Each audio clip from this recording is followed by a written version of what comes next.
Bienvenue en salle 20 du musée, face à ce tableau de François Sablet, intitulé « La cale de la machine », présenté au Salon de Paris de 1817. La vue a été prise de l'appartement du peintre, à l'angle du quai de la Fosse et de la rue Montaudoin. À l'arrière-plan, l'île Cochard est bien visible. Partiellement construite, elle est reliée à la prairie aux Ducs par une digue. Les navires de fort tonnage ne peuvent remonter la Loire jusqu'à Nantes, l'ensablement du fleuve étant trop important. Seules quelques briques de cabotage arrivent encore jusqu'au port.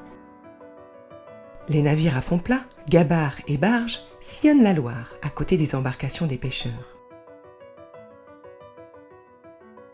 Située entre le quai de la Fosse et le quai d'Estrées, la cale de la machine doit son nom à la grue qui permettait de doter les navires de leurs mâts. Sur le tableau, cette dernière n'est pas visible, mais l'activité intense du quai témoigne de la reprise des activités économiques et portuaires de Nantes dans les premières années du XIXe siècle.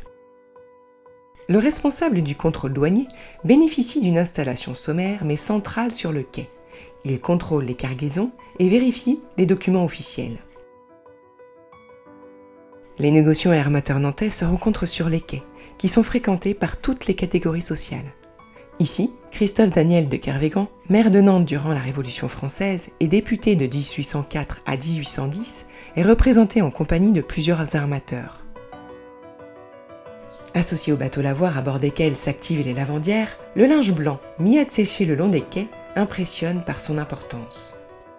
Les silhouettes des hommes employés au chargement et au déchargement des navires se détachent sur ce fond, mettant en scène toute une population au travail. Enfin, cette embarcation qui remonte le fleuve est un clin d'œil du peintre au canot impérial à bord duquel Napoléon Ier a voyagé entre Nantes et Saint-Nazaire lors de sa venue en août 1808. En effet, à l'occasion de ce voyage, François Sablet, installé à Nantes depuis 3 ans, avait été sollicité pour décorer la bourse de 6 grandes grisailles, peintures imitant des bas-reliefs représentant la visite de l'empereur.